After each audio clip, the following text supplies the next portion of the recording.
Of course, we cannot forget about our essentials and the must-haves when we travel. So this is your travel bag. Inside this one is another handbag, which I chose to be my travel buddy for this particular trip, yung huli kong trip. This is an Louis Vuitton Capucine coin purse and a sling bag as well. So this one houses my Louis Vuitton na face mask.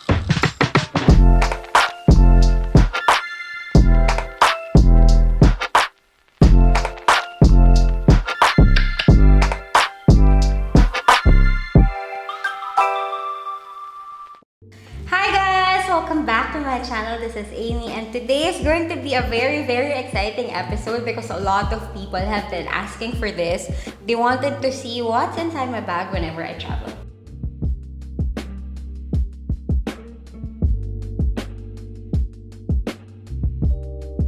Okay, so recently I know that for those who have been following me on social media, so 1 month ata akong hindi nakapag-YouTube because I've been traveling for work. So I went to the States and then I went to Dubai all for work, and I was supposed to fly to Paris but hindi na kinaya ng katawan ni Momshi. Nag-give up na siya. So umuwi muna ako, and then I postponed all the meetings to January. But let's see, because iba na naman yung restrictions and medyo mahirap na naman yata mag-travel ngayon. Let's see, sana matuloy or sana maging mas okay for everyone yung traveling and mas maging safe na tayong lahat.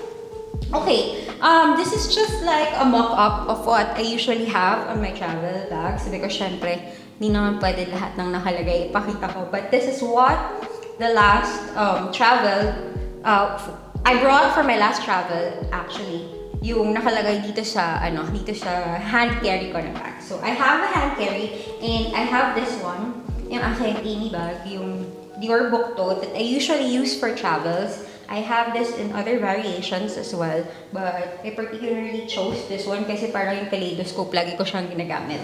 So feeling ko overexposed na siya. So we'll go there later. This is the Horizon 55 by Louis Vuitton. It's in Eclipse, if I'm not mistaken. So here, nilagay ko lang dito actually is yung special gown ko from Balenciaga that I ordered for the Blue Book 2021. So in the States, nagpunta rin ako sa Tiffany, but it's supposed to be breakfast in Tiffany's, but yung Blue Box kasi in Manhattan or in New York is being renovated. So by next year pa siya magiging operational. So we flew to Los Angeles para dun kami ala breakfast in New York or breakfast at Tiffany's rather, kasi doon meron. But since wala rin silang blue box or wala rin yung cafe doon, kasi lahat nga ginagawa for next year, there are big and amazing things that are going to happen for Tiffany by the next year since they've been acquired by LVMH. We went there and I'm going to show you some snippets of what we did in Los Angeles for Tiffany. So I met some friends there. And yun, nagkaroon kami ng private event. They closed down the salon, the whole third floor for the VIPs, for me to have some wine, some champagne, and some canapes, so that, it's just an experience to welcome me there. So here, nasa kabilang side, usually sa hand carry, nilalagay ko lang is yung mga gagamitin ko na importante. So there. These are some of the bags that I brought with me. And of course, ito, nandito to kasi nung lumipad ako, since mahaba yung flight, kailangan ko magpalit ng shoes from, naka-boots si Lolo, nagpalit ng mga simple-simple. Meron pa akong isang free slides na dala. So, nakita niyo naman siguro yan sa mga travel photos. There. Dala ko lang na bag actually is mga 4 or 5. Hindi ko na sinama dito yung Boyard. But here, this one is a Bolide Mini that I use for some of my shoots. There's this Dior na clutch. And then this one, these ones actually are my favorite. This is the Hourglass na personalized. Meron din si Ollie na to, but hers is in pink, but hers is a clutch lang. This is a small Hourglass na bag na Balenciaga. And you know that I'm a fan of Balenciaga, especially now that Demna is on board. And of course, yung latest, lola mo ba magpapahuli? Limited edition is life. Yung runway show ng Balenciaga, if you remember, biglang meron silang lumabas na ganito na sila Bart Simpsons, the Simpsons family. Lumabas sila doon, parang nag-show sila sa runway, pero virtual reality lang yun. So it was so amazing. It's like, you know, I read or I watched one of the interviews of the CEO of Balenciaga saying that, you know, what's good about Balenciaga is that they can do couture on one side and they can do the Simpsons and the Fortnite on the other side all together simultaneously. So I think that's one of the highlights and one of the, you know, major impact ng Balenciaga now. Yeah, we're all so into it. So there, from my hand carry na, you know, na trolley, I also have with me yung isa ko pang bag, which is this one nga, yung book tote that I usually carry for my travels. Sobrang dami kasi niyang malalagay. So, malalaman niyo yung mga about me na mga special that I don't really show to a lot of people, but since it's a special one, I'm going to let you inside my world. So there, inside this one is another handbag, which I chose to be my travel buddy for this particular trip, yung huli kong trip. This is a Louis Vuitton Capucine in BB size. This is a limited edition because limited is life. So ayan. They also have it in red and pink. So I opted for the yellow because I don't have much yellow bags. So there, before we go to my handbag, punta muna tayo dito sa malaki kong bag and anong laman niya. Apart from my Capucine, it also has my ever reliable and trusted unan. Hindi to ako nakaka-travel nang wala to. Maiwan na yung mga anak ko. Pero ito hindi talaga. This one is actually well-traveled. Mas well-traveled pa to sa mga bata. Kasi, I don't know, for some reason it has become like my security blanket. Because, you know, I didn't have a dad growing up. So, parang feeling ko every time that there's something that I bring with me that's, you know, part of the house or that's been with me for a long time, I feel safe and secure and I can sleep soundly. So, yun. Ito siya. It's actually pink inside. Sira-sira na talaga siya. Sobrang tanda na niya. Kasing mas matanda pa ito kay Connor. But talagang nandun yan. There's a trivia. When I was younger, tinapon na yan ng mom ko. Dati ano lang yan, teddy bear. Ay, Bonnie pala, Bonnie. Tinapon nila. I was crying talaga until I made it into an unan. Wala na silang nagawa. So there. Of course, we cannot forget about our essentials and the must-haves when we travel. So this is a Dior na travel bag. Parang bago lang to. Accessory siya. I got it because I felt like it's easier for me to access all the things that I need. So it houses my passport. Of course, you always have to check your visas and yung mga tickets nyo. The tickets now are electronic, so it's on my mobile. And yung vaccine card ko, it's also here. So there. It's actually like a wallet, so pwede mo siyang dalhin anywhere.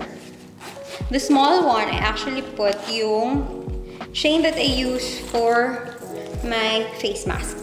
So, diba, arte-arte niya. I bought it from Dior. This one, it's a coin purse and a sling bag as well. So, this one houses my Louis Vuitton na face mask. This is actually like the second mask lang kasi nag-white mask pa ako inside. So, pampatong lang. Pang arte-arte lang, you know. Although in the States, hindi sila strict sa mga pagsusuot ng face mask and all. It's also nice to protect yourself kasi hindi naman lahat vaccinated na. So, you know, just to feel safe, kailangan, you know, you always protect yourself as well. Before nga pala you travel, you have to bear in mind that you have to get travel insurance. Of course, your flight details going and coming back, and then kung saan ka magsistay, and pakita mo yun lahat sa immigration when you go there. And of course, you have to have your RT-PCR, so have 72 hours prior to your departure. So that's mandatory in all countries before you leave. From there, I have this with me. This is the Kirigami. I showed this to you one time already. It houses my pang-ipit. And of course, my eye mask. Ayan, yung mga pantulog. I have this. I also have this in the brown one, but hindi ko alam kung saan ko siya nailagay habang natutulog ako. But nandun lang yan. And then this one is a Balenciaga eye mask. I also have the pillow that I use for traveling, but I did not put it here because I put my original na unan dyan. So, ito yung mga hindi pwedeng mawala sa mga, sa mga pouches ko. Of course, yung mga gamot ni Lola, dapat nandoon. Ito yung aking Goyard na senat na pinakamaliit. Ayan. Nandito yung mga, yung mga medicines ko, ganyan. Ito napakita. But, ito yun. Ito yung lalagyan ng mga first aid and stuff. Of course, yung pampa-orlog, it's a vitamin. Parang candy lang siya that I take. We discovered this in the States. So, ever since na-discover namin to, grabe yung sleep namin ng friend ko. Kaya, namili ako ng marami nito. Kasi, I usually have trouble sleeping talaga. So, here, I have also this one. Yung gamot na pampasleep pag hindi niya talaga kaya. So, ever since I found this one out, hindi na ako nagtitake ng mga pampatulog. So, mas healthy kasi gummy-gummy lang siya. Yung mga melatonin. Okay, from there, diba? Ang dungis talaga. Hindi nag-ayos. So, yan. This one, I have my shades. So, and this, usually naman, pag nag-travel ako, marami akong dalang shades. But, there's only one here in my bag that's, handy for me that I can pick up whenever I need it. But, meron din ako mga dalang iba pa. Nasa ibang bags. Siguro nasa check-in. So, of course, sanitizer. We need that. And, what else is there? Wala na, mga papers na lang to. And mga extra na mask. So, there. That's what's inside the big bag. Now, let's go to my handbag. Ito yung aking gamit-gamit talaga. This is where the most important things are. Like my phones, my earphones. So, here are my 2 phones. So, yung 13. Pero wala pa siyang case. So, yan muna siya. Clear muna siya. And then, my work phone, which is the iPhone 12. And then, this one, kasi kasya dito yung dollars, kasya dito yung ibang currency. So, I bring this one. This is the Bearn. I've shown this before na in some of my What's in My Bag episodes. So, this one is a staple. Nalipat ko na yata yung iba kong wallet, but all my wallets are always here. So, this one is another sanitizer. Sanitizer is life. And then, of course, my earphones. Ayan, I bring it with me. And then, what else is there? Parang wala na ako masyadong dala. Ayan, so, syempre meron akong ball pen because you have to write on the forms that they'll give you in the airplane. Kaya, meron ako lagi niyan. And then, some sanitary pads I have also for SOS. I have some key cards nandito. And, yung mga change nandito rin. So, ayan.